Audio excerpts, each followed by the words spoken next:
Pemirsa, sorotan dunia kembali hadir menemani Anda dengan beragam informasi seputar peristiwa dan isu global. Bersama saya Tiara Dianti, dan inilah sorotan dunia selengkapnya. Kami awali dengan informasi aksi protes akibat krisis ekonomi di Iran terus meluas ke berbagai daerah. Tidak hanya di ibu kota Teheran, namun juga ke provinsi-provinsi pedesaan. 7 orang dilaporkan tewas dalam bentrokan antara demonstran dan aparat keamanan.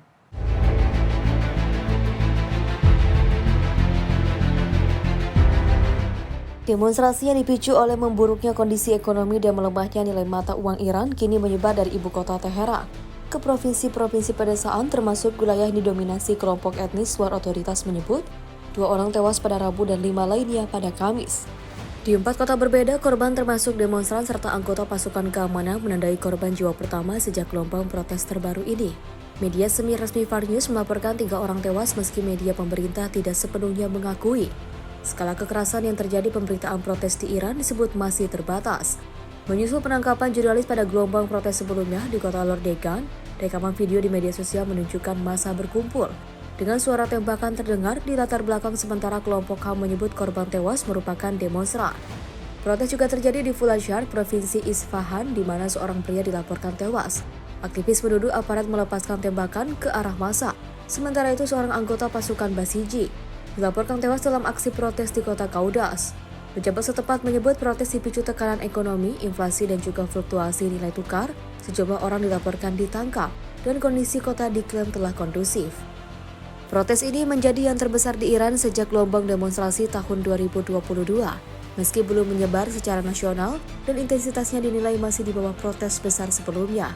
Tim redaksi Simpo TV melaporkan. Pemirsa, Zohran Mamdani resmi dilantik sebagai wali kota New York. Pelantikan dilakukan tengah malam di sebuah stasiun kereta bawah tanah bersejarah di Manhattan.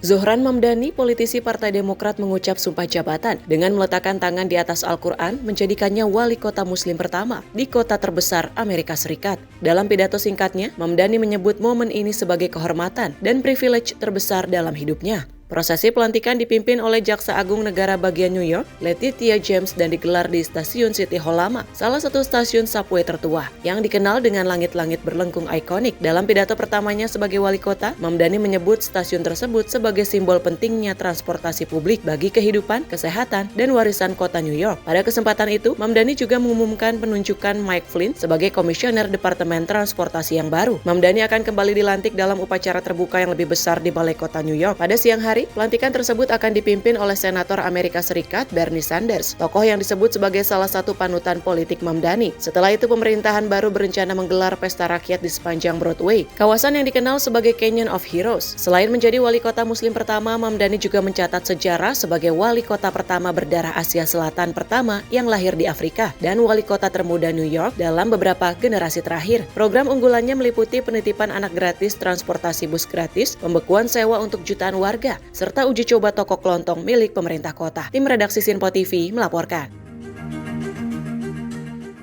Kebakaran terjadi di sebuah bar saat perayaan malam tahun baru di kawasan resort Alpine Swiss. Insiden ini menyebabkan 40 orang tewas dan ratusan lainnya luka-luka. Api cepat menyebar ketika lokasi dalam kondisi padat pengunjung. Otoritas setempat melakukan evakuasi dan menyelidiki penyebab terjadinya kebakaran.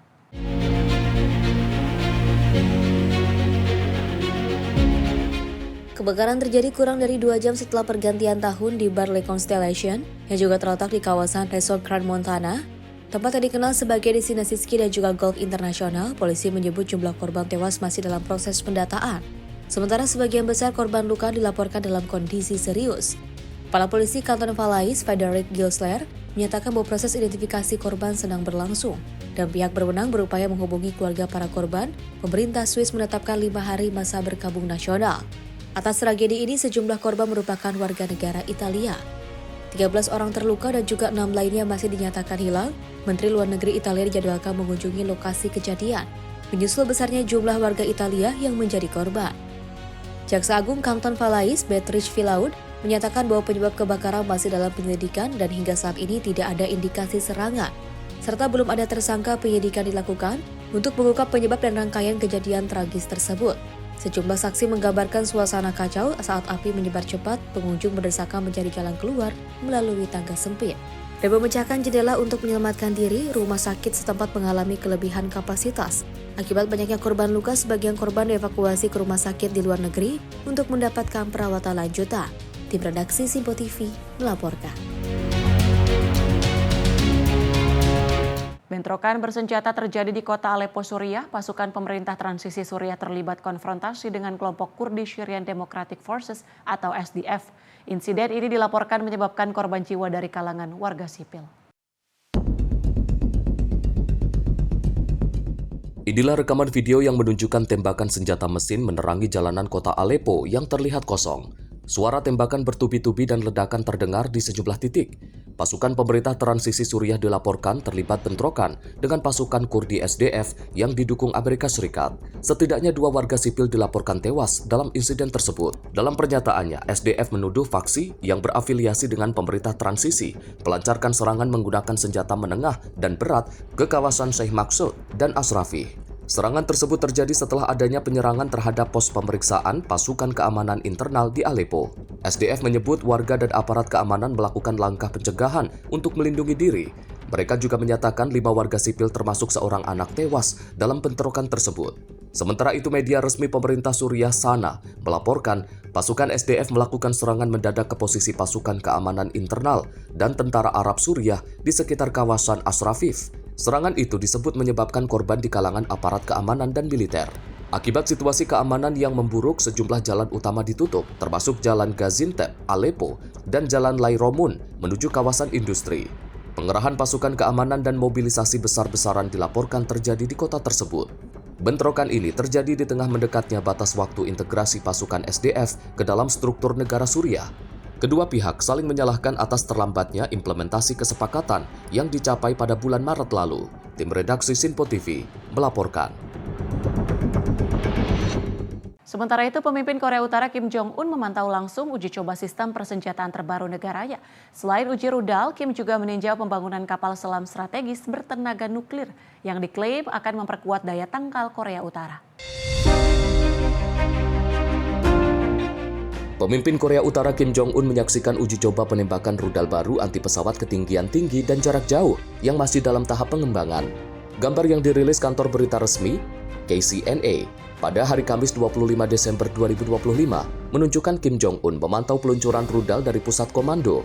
Rudal terlihat meluncur ke langit meninggalkan jejak asap tebal. Menurut KCNA, uji coba tersebut dinyatakan berhasil. Rudal diklaim menghantam target simulasi secara akurat pada ketinggian 200 km.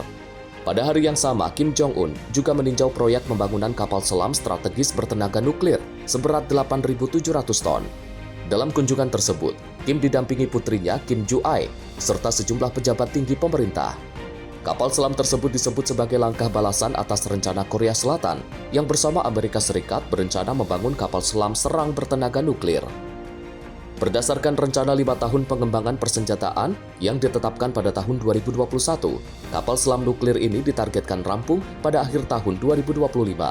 Saat ini, hanya 6 negara di dunia yang memiliki kapal selam strategis bertenaga nuklir, yaitu Amerika Serikat, China, Rusia, Inggris, Prancis, dan India. Tim redaksi Simpo TV melaporkan. Pemirsa, kecelakaan kereta api terjadi di Peru di jalur wisata menuju situs bersejarah Machu Picchu. Tabrakan 2 kereta menewaskan 1 orang dan melukai 30 penumpang.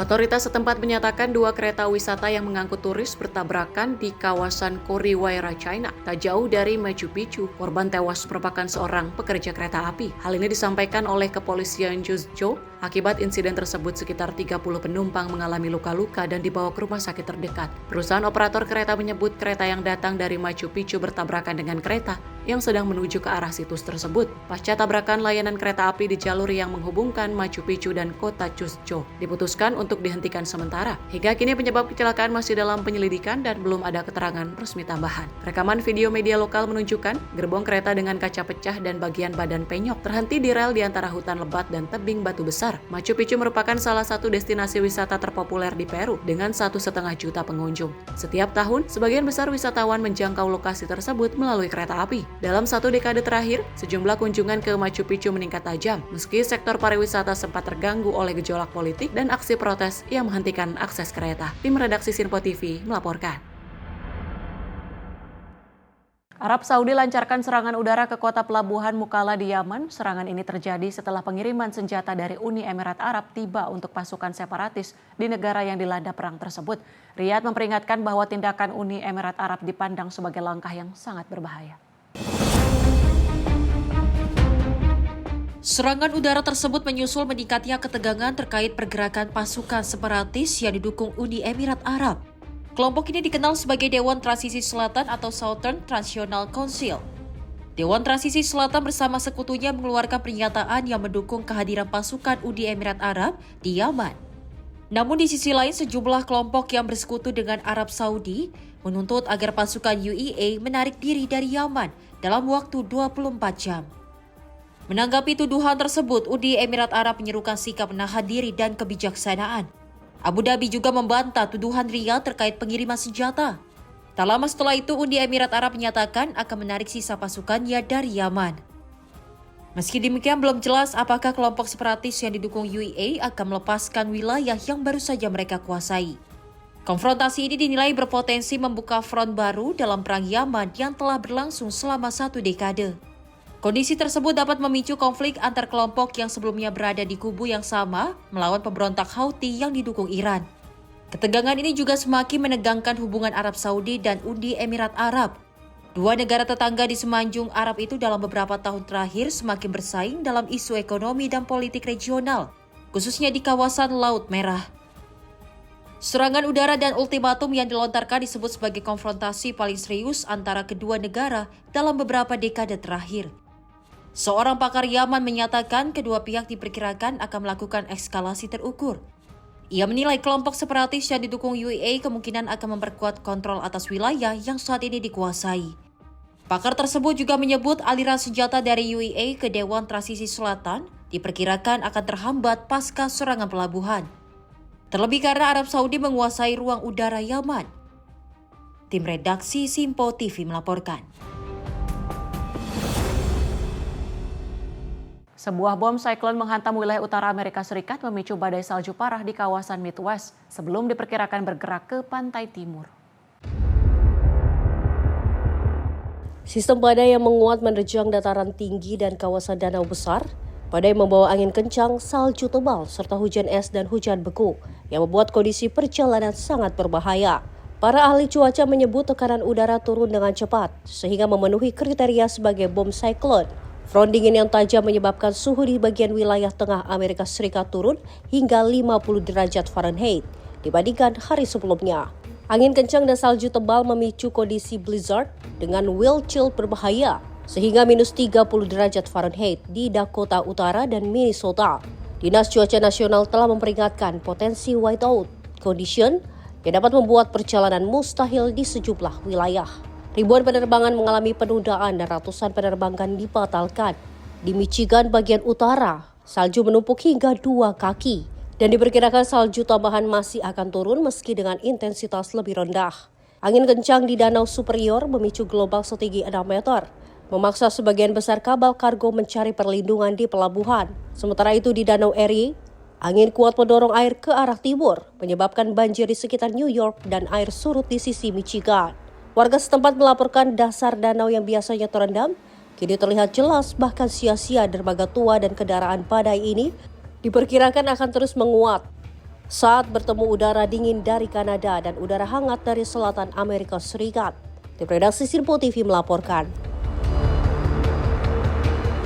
Pemirsa, informasi selengkapnya kami hadirkan usai jeda. Tetap bersama kami di Sorotan Dunia.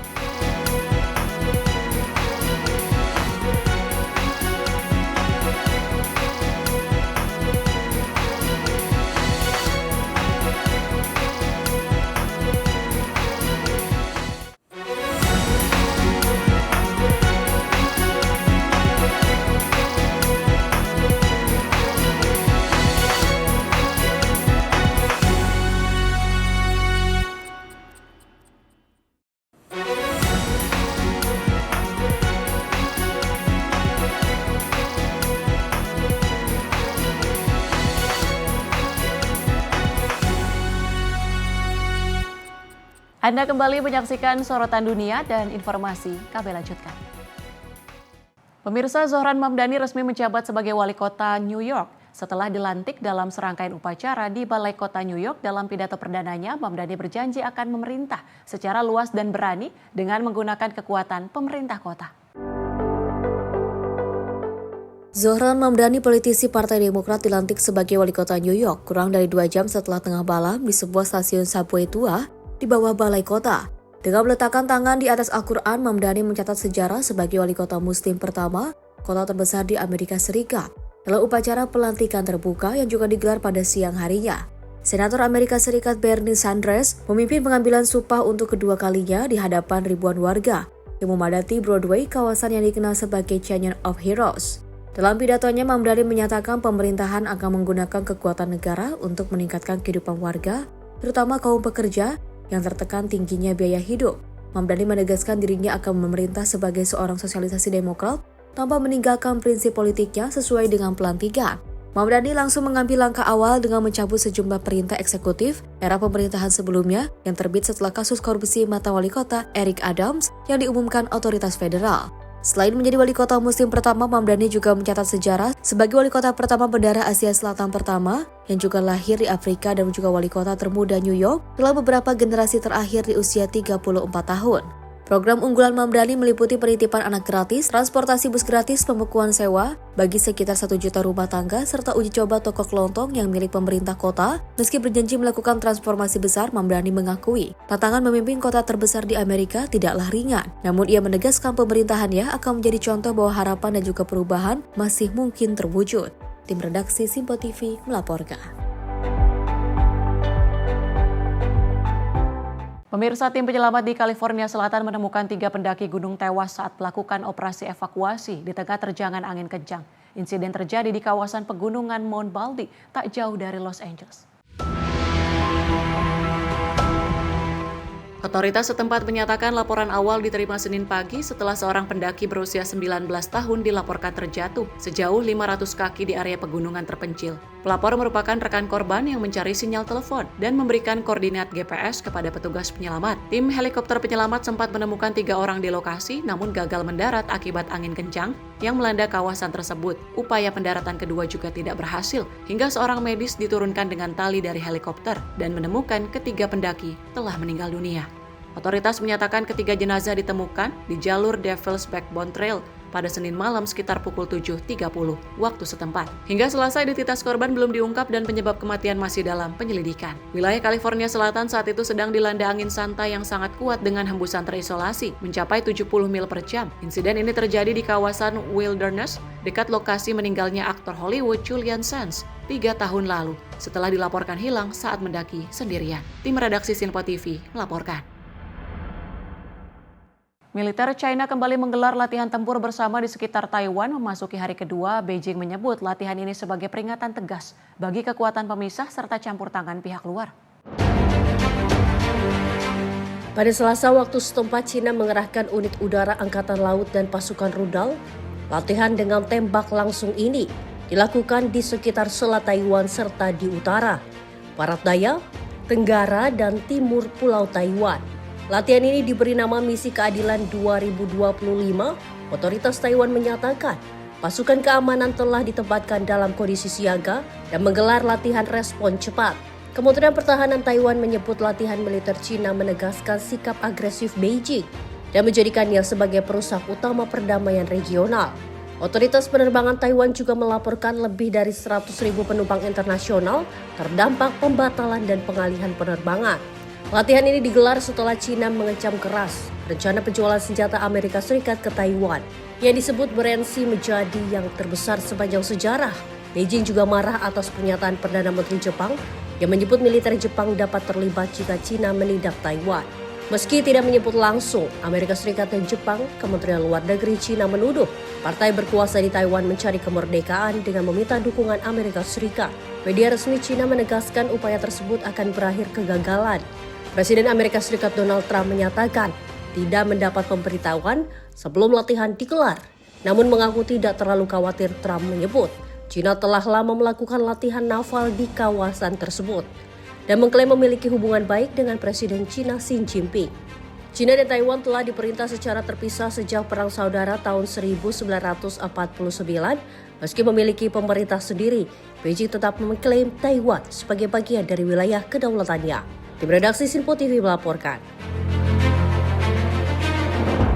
Sejumlah negara menyatakan penolakan atas keputusan Israel yang mengakui Somaliland sebagai negara merdeka. Pengakuan ini menjadi yang pertama dalam lebih dari 30 tahun. Lebih dari 20 negara bersama Organisasi Kerjasama Islam dalam pernyataan bersama menolak langkah Israel. Mereka menilai pengakuan tersebut dapat menimbulkan dampak serius terhadap perdamaian dan keamanan di Tanduk Afrika dan Laut Merah. Pernyataan itu juga menegaskan penolakan atas upaya mengaitkan pengakuan Somaliland dengan rencana pemindahan paksa rakyat Palestina dari tanah mereka. Somaliland mendeklarasikan kemerdekaan dari Somalia pada tahun 1991 saat Somalia terjerumus ke dalam konflik berkepanjangan. Meski memiliki pemerintah dan mata uang sendiri, Somaliland juga selama ini tidak pernah diakui sebagai negara merdeka oleh komunitas internasional. Amerika Serikat melalui Departemen Luar Negeri menegaskan tetap mengakui keutuhan wilayah Somalia, termasuk wilayah Somaliland. Perdana Menteri Israel Benjamin Netanyahu menyebut pengakuan tersebut ditandatangani dalam semangat kesepakatan Abraham Accords. Kesepakatan yang bertujuan memperluas hubungan diplomatik Israel dengan negara-negara Arab dan juga Muslim. Namun pemerintah federal Somalia menyebut langkah Israel sebagai tindakan melanggar hukum internasional dan menegaskan Somaliland tetap bagian sah dari wilayah kedaulatan Somalia. Penolakan juga datang dari Uni Afrika dan Badan Regional Afrika Timur IGAD yang menyatakan pengakuan sepihak bertentangan dengan Piagam Perserikatan Bangsa-Bangsa. Tim redaksi Sinpo TV melaporkan. Serangan drone Rusia menghantam kota Odessa di selatan Ukraina. Akibat serangan, 6 orang terluka, 3 diantaranya merupakan anak-anak, termasuk seorang balita. Otoritas setempat menyebut serangan drone merusak 4 gedung apartemen dan sejumlah fasilitas listrik di kota Odessa. Kepala Administrasi Militer Regional Odessa, Oleg Kiper, mengonfirmasi dampak kerusakan tersebut. Perusahaan listrik DTEK menyatakan 2 fasilitas energi mengalami kerusakan berat sepanjang bulan Desember. 10 gardu listrik di wilayah ini dilaporkan rusak akibat serangan. Rusia disebut meningkatkan serangan ke kawasan perkotaan menjelang hampir 4 tahun invasi ke Ukraina. Serangan juga difokuskan pada infrastruktur energi untuk memutus pasokan panas dan air di tengah musim dingin ekstrim. Perserikatan Bangsa-Bangsa menyatakan, sepanjang Januari hingga November, lebih dari 2.300 warga sipil Ukraina tewas dan lebih dari 11.000 lainnya terluka. Angka ini meningkat signifikan dibandingkan tahun sebelumnya. Di sisi lain, upaya diplomasi untuk menghentikan perang terus berlanjut. Utusan khusus Amerika Serikat Steve Witkoff menyebut telah melakukan pembicaraan produktif bersama para penasihat keamanan nasional Eropa dan Ukraina. Pembahasan berfokus pada jaminan keamanan dan mekanisme untuk mencegah konflik terulang kembali. Presiden Amerika Serikat Donald Trump sebelumnya menyatakan, kesepakatan damai disebut semakin dekat. Meski demikian, Presiden Rusia Vladimir Putin dalam pidato tahun barunya menyatakan keyakinan penuh bahwa Rusia akan meraih kemenangan. Putin memuji pasukan Rusia di Ukraina dan menyebut mereka sebagai pahlawan yang berjuang untuk tanah air, kebenaran dan keadilan. Sementara itu, Kementerian Pertahanan Rusia menyatakan 86 drone Ukraina berhasil ditembak jatuh semalam di sejumlah wilayah Rusia, Laut Hitam dan Semenanjung Crimea. Tim redaksi Sinpo TV melaporkan.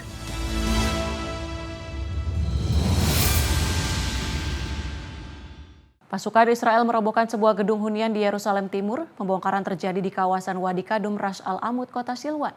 Pihak Palestina menilai langkah tersebut sebagai upaya pengusiran paksa warga asli Yerusalem. Inilah rekaman yang menunjukkan alat berat menghancurkan sebuah gedung bertingkat di kawasan Wadi Kadum, Ras Al-Amud, Silwan. Aparat kepolisian Israel terlihat berjaga di lokasi saat proses pembongkaran berlangsung. Gedung tersebut terdiri atas 13 unit apartemen, sekitar 100 warga dilaporkan tinggal di dalamnya. Pembongkaran dilakukan dengan alasan bangunan tidak memiliki izin resmi. Selain gedung hunian, sebuah fasilitas komersial di kawasan Bab Al-Amud, Yerusalem juga dilaporkan diratakan oleh otoritas Israel.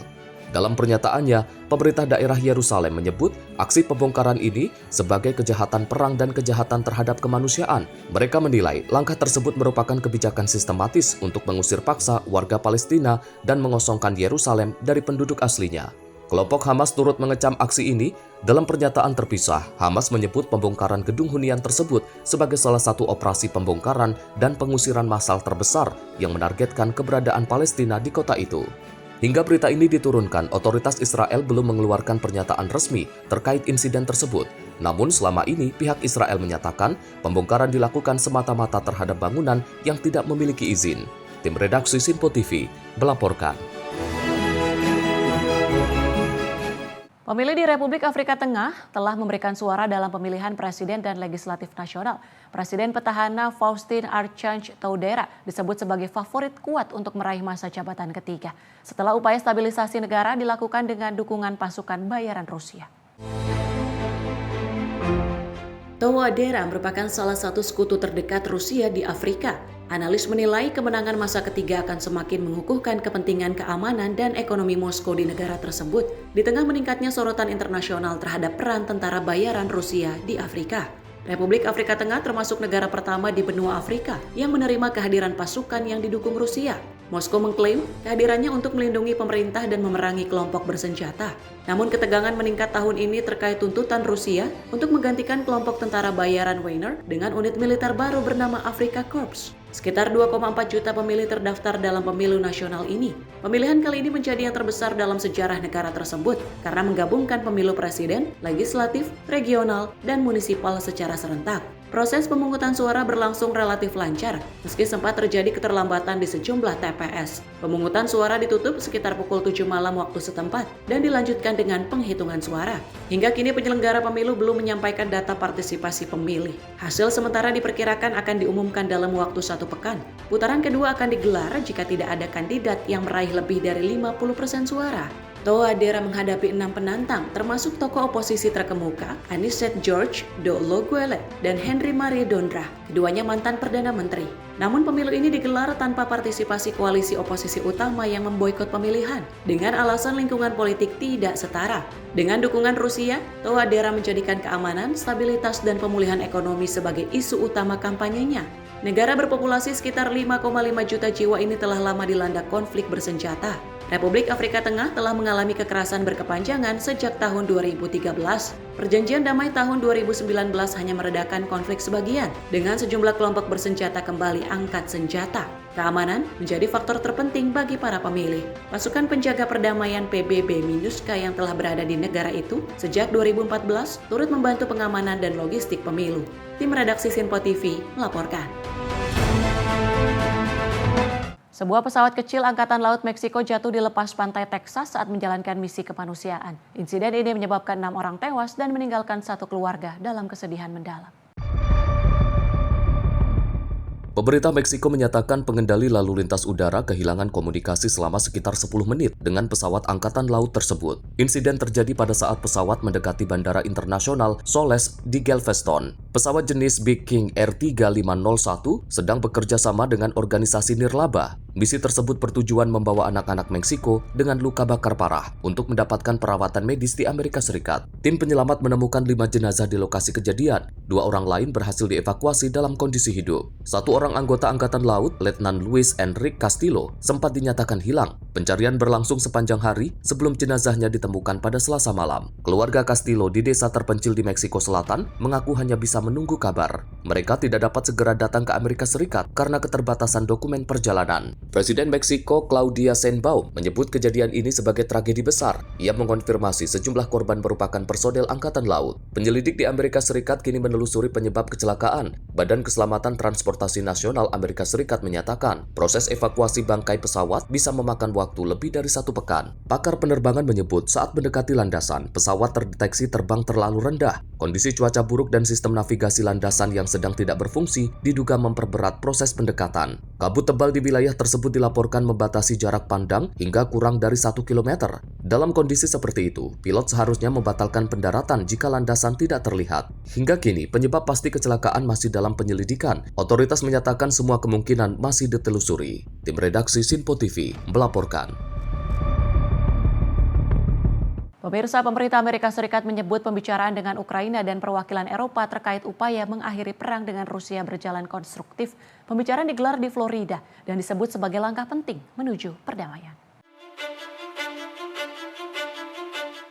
Utusan khusus Gedung Putih Steve Witkoff menyatakan, dialog dengan Ukraina dan negara-negara Eropa berlangsung produktif. Pembicaraan bertujuan menyamakan strategi bersama antara Washington, Kiev, dan mitra Eropa. Witkoff menegaskan prioritas bersama adalah menghentikan korban jiwa, menjamin keamanan, serta menciptakan kondisi bagi pemulihan dan stabilitas Ukraina. Ia menyebut perdamaian harus menjadi dasar bagi masa depan yang stabil dan bermartabat. Upaya diplomatik ini merupakan bagian dari langkah pemerintah Presiden Donald Trump untuk mengakhiri perang yang telah berlangsung hampir 4 tahun. Namun proses tersebut dihadapkan pada tuntutan yang bertentangan antara Moskow dan Kiev. Di saat bersamaan, negosiasi dengan Rusia juga terus berjalan. Utusan Kremlin menyebut pembicaraan dengan pihak Amerika Serikat berlangsung konstruktif dan akan dilanjutkan. Presiden Ukraina Volodymyr Zelensky menyatakan, upaya diplomatik berkembang cepat. Ia menyebut tim Ukraina di Florida terus bekerja intensif dengan pihak Amerika.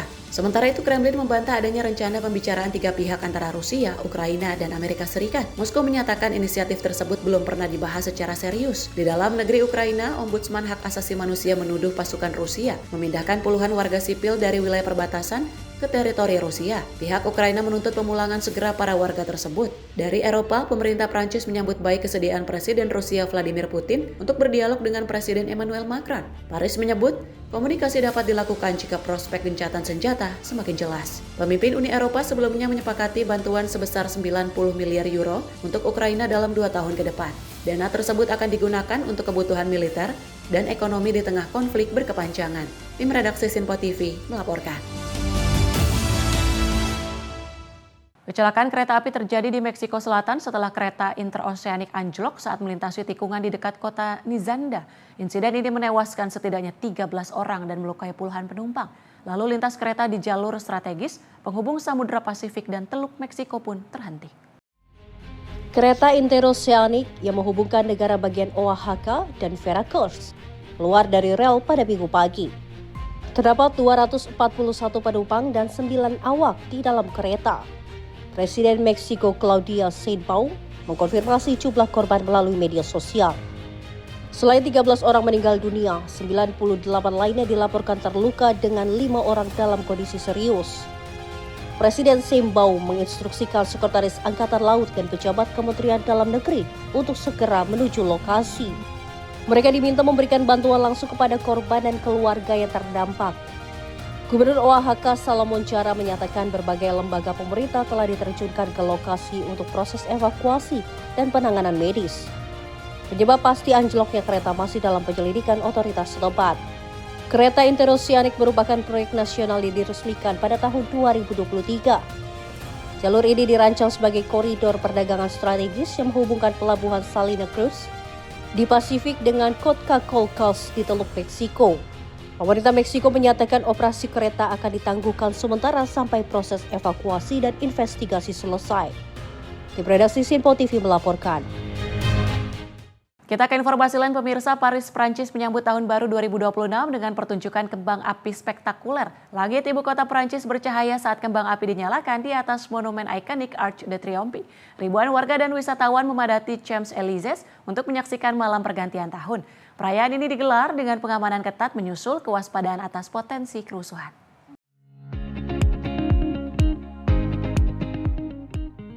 Rekaman video ini menunjukkan warna-warni kembang api di langit Paris, tepat di atas Arc de Triomphe.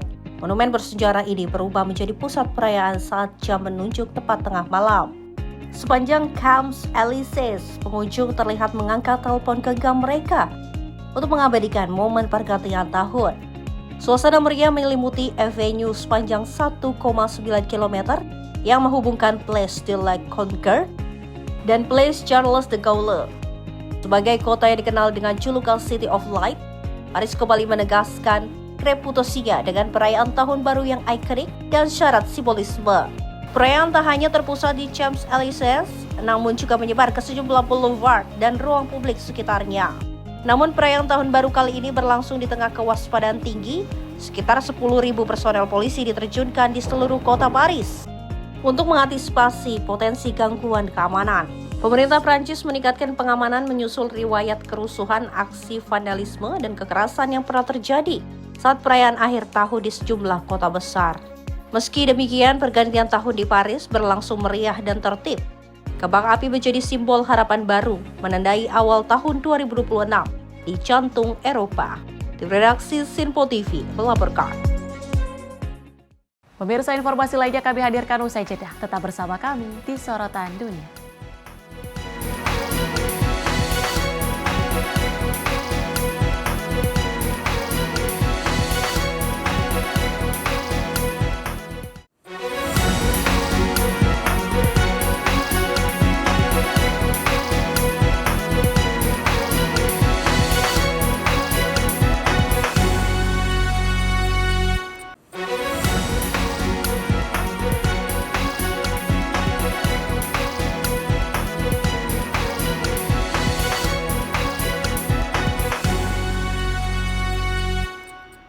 Terima kasih Anda masih bersama kami di Sorotan Dunia.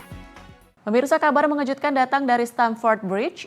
Chelsea resmi mengakhiri kerjasama dengan pelatih Enzo Maresca setelah 1,5 tahun menangani The Blues. Keputusan ini diambil jelang laga krusial Liga Inggris dan langsung menyedot perhatian publik sepak bola. Chelsea resmi mengakhiri kerjasama dengan pelatih Enzo Maresca setelah 1,5 tahun menukangi klub London tersebut. Keputusan tersebut diumumkan manajemen The Blues pada Kamis 1 Januari 2026 melalui pernyataan resmi di laman klub atau tepat setelah pergantian tahun. Pemecatan pelatih asal Italia itu terbilang mengejutkan karena diambil menjelang laga penting Liga Inggris melawan Manchester City. Dalam keterangannya, manajemen Chelsea menilai perubahan di kursi pelatih sebagai langkah yang diperlukan demi mencapai target klub hingga akhir musim. Chelsea saat ini berada di posisi kelima klasemen sementara Premier League musim 2025-2026 dengan koleksi hasil dari 19 pertandingan. Meski masih berada di papan atas, pemecatan Maresca disebut tidak semata-mata disebabkan oleh performa tim di lapangan. Hubungan Maresca dengan jajaran petinggi klub dikabarkan memburuk dalam beberapa waktu terakhir. Setelah mempersembahkan gelar UEFA Conference League dan Piala Dunia antar klub, Maresca disebut kecewa karena tidak diberi kewenangan penuh dalam kebijakan transfer, serta diminta memaksimalkan skuad yang sudah ada. Pasca perpisahan ini, nama Enzo Maresca mulai dikaitkan dengan Manchester United, meski belum ada konfirmasi resmi terkait langkah selanjutnya dari sang pelatih. Tim redaksi Simpo TV melaporkan. Kegagalan total tim nasional Gabon di Piala Afrika berujung konsekuensi serius. Tanpa satupun kemenangan di fase grup, pemerintah Gabon langsung menjatuhkan sanksi tegas terhadap timnas. Sejumlah keputusan keras pun diambil, mulai dari pembubaran staf pelatih hingga larangan bermain bagi pemain senior.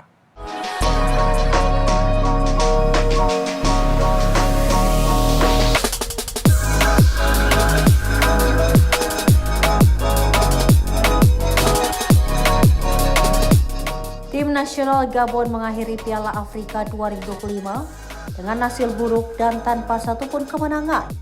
Imbasnya, pemerintah Gabon menjatuhkan sanksi tegas terhadap tim nasional. Keputusan tersebut diambil setelah Gabon gagal total di fase grup Piala Afrika 2025. Tim asuhan Thierry Moyoma menelan kekalahan 0-1 dari Kamerun pada laga pembuka. Kemudian kembali takluk 2-3 dari Mozambik dan mengakhiri perjalanan dengan kekalahan dari Pantai Gading. Hasil itu membuat Gabon terpuruk di dasar klasemen grup F tanpa meraih 1 poin pun. Situasi tersebut memicu reaksi keras dari pemerintah Gabon. Dalam pernyataan resminya, pemerintah memutuskan membubarkan seluruh staf pelatih, menangguhkan aktivitas tim nasional hingga waktu yang belum ditentukan, serta melarang 2 pemain senior, Bruno Ukelemanga dan Pierre-Emerick Aubameyang, untuk kembali membela tim nasional. Pemerintah Gabon menilai penampilan timnas di Piala Afrika 2025 sebagai sesuatu yang memalukan dan bertentangan dengan nilai etika serta teladan nasional. Federasi Sepak Bola Gabon pun diminta untuk bertanggung jawab atas kondisi tersebut. Sebelum gagal di Piala Afrika 2025, timnas Gabon juga sudah dipastikan absen di Piala Dunia 2026. Mereka hanya finish sebagai runner-up fase grup kualifikasi sebelum akhirnya kandas di babak playoff saat menghadapi Nigeria. Redaksi Simpo TV melaporkan.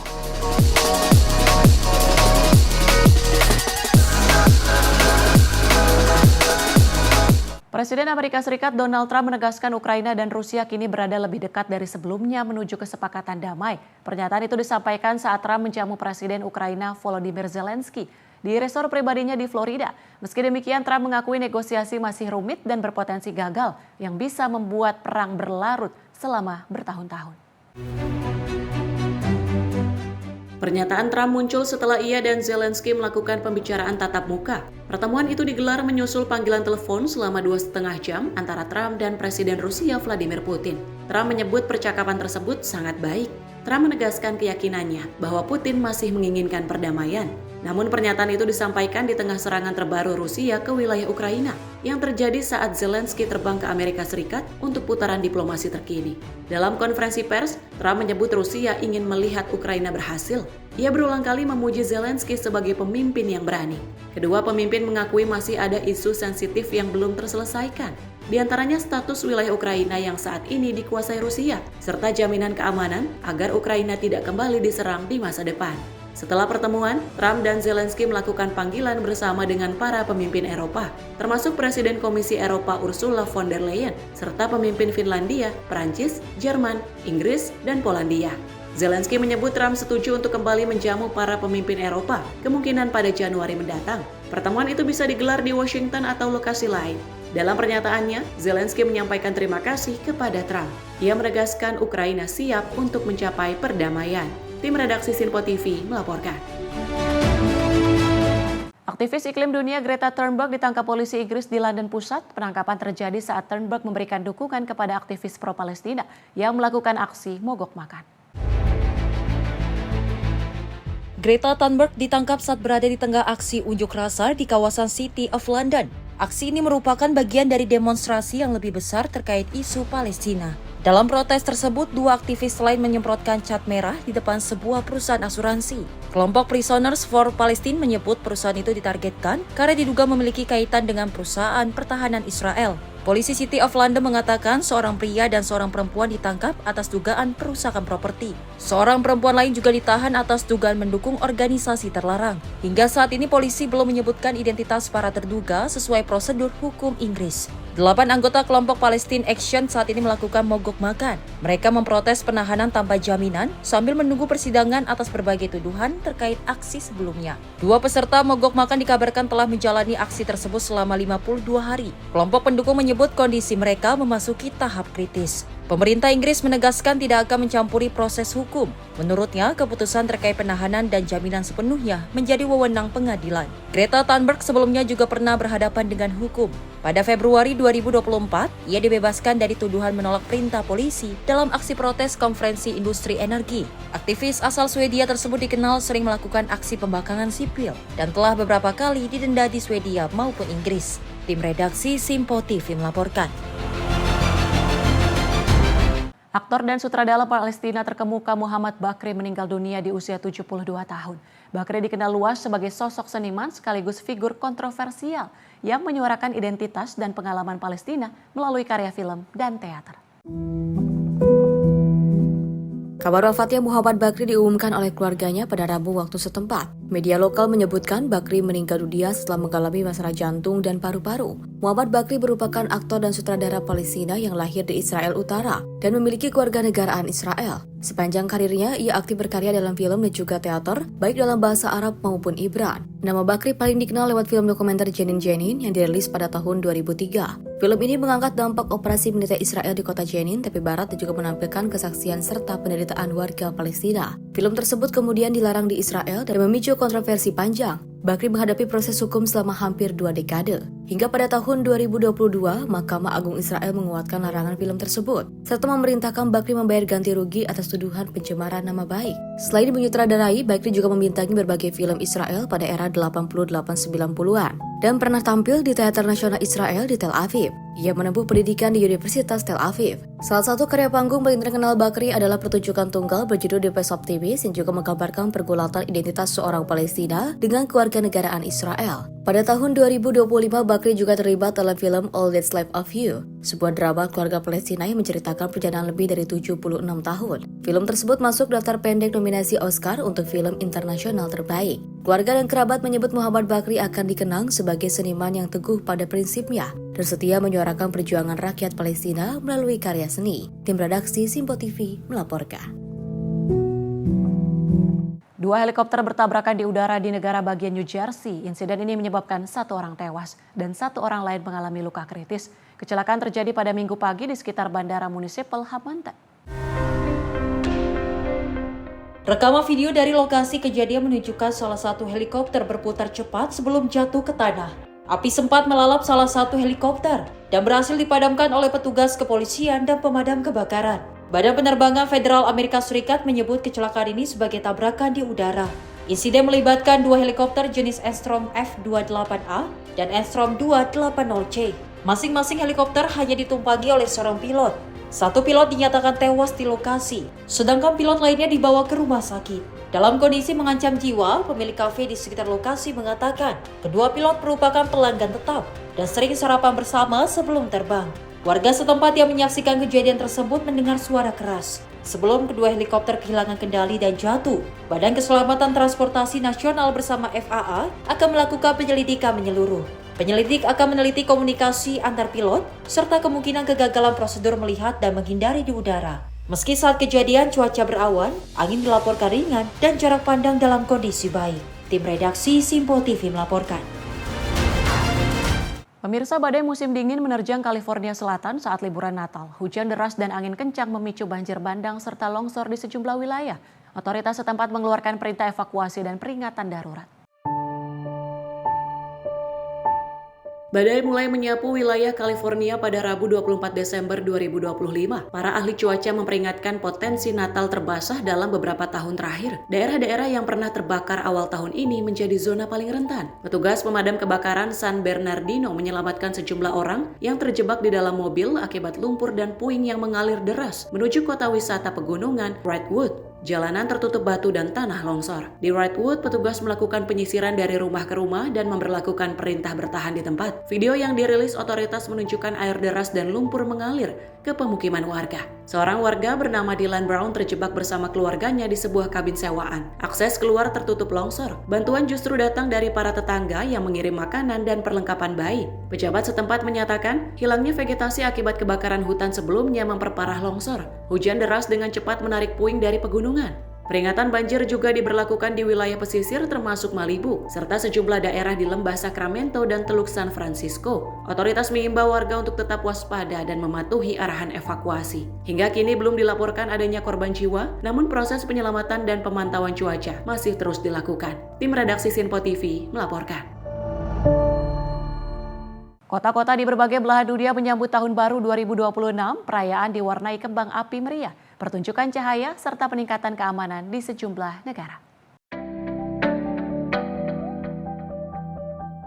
Dari Sydney hingga Paris, dari Dubai sampai New York, ratusan ribu warga tumpah ruah ke ruang publik untuk merayakan pergantian tahun. Di Jepang, lonceng kuil dibunyikan saat tengah malam, sementara sebagian warga mendaki gunung untuk menyaksikan matahari terbit pertama tahun baru.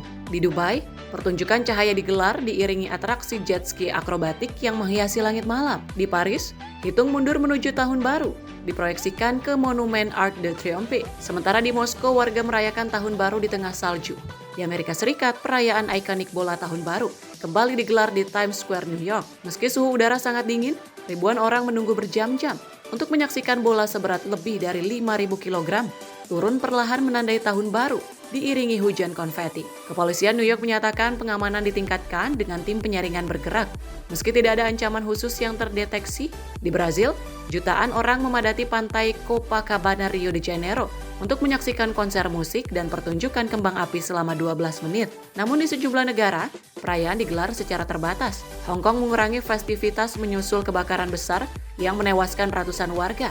Indonesia juga mengurangi perayaan sebagai bentuk solidaritas terhadap korban banjir dan longsor di Sumatera. Kembang api di Bali diganti tarian tradisional. Australia menyambut tahun baru dengan nuansa keprihatinan setelah insiden penembakan massal mematikan. Sementara di Gaza, warga Palestina berharap tahun baru membawa akhir konflik dan perdamaian yang telah lama dinantikan. Di Eropa, kembang api menghiasi langit dari Roma hingga London. Paus Leo ke-14 menyerukan kehangatan dan solidaritas bagi sesama. Sejumlah negara seperti Yunani dan Siprus memilih kembang api rendah suara untuk memberi kenyamanan bagi anak-anak dan hewan peliharaan. Tim redaksi Simpo TV melaporkan. Ras Al Khaimah, Uni Emirat Arab menyambut Tahun Baru 2026 dengan ambisi besar dengan mencoba memecahkan rekor dunia untuk peluncuran kembang api tunggal terbesar di dunia. Pertunjukan spektakuler ini disaksikan ribuan penonton. Rekaman video menunjukkan langit Ras Al Khaimah bercahaya saat pertunjukan kembang api dan drone laser dimulai. Para penonton terlihat terpana menyaksikan perayaan malam pergantian tahun. Pertunjukan cahaya dilaporkan melibatkan lebih dari 2.300 drone, termasuk piro drone dan drone dengan perangkat laser. Semuanya dikoordinasikan dalam formasi presisi tinggi. Kembang api dilepaskan sepanjang 6 km, membentang dari Marjan Island hingga Alhambra, menjadikannya salah satu pertunjukan tahun baru terpanjang dan terbesar yang pernah digelar di kawasan Teluk. Sebelumnya, Ras Al Khaimah telah mengantongi 14 rekor dunia dari pertunjukan kembang api malam tahun baru. Di antaranya rekor rantai kembang api apung terpanjang dan tampilan drone garis lurus terpanjang di dunia. Perayaan ini kembali menegaskan posisi Ras Al Khaimah sebagai salah satu destinasi perayaan tahun baru paling ambisius dan inovatif di dunia. Tim redaksi Simpo TV melaporkan.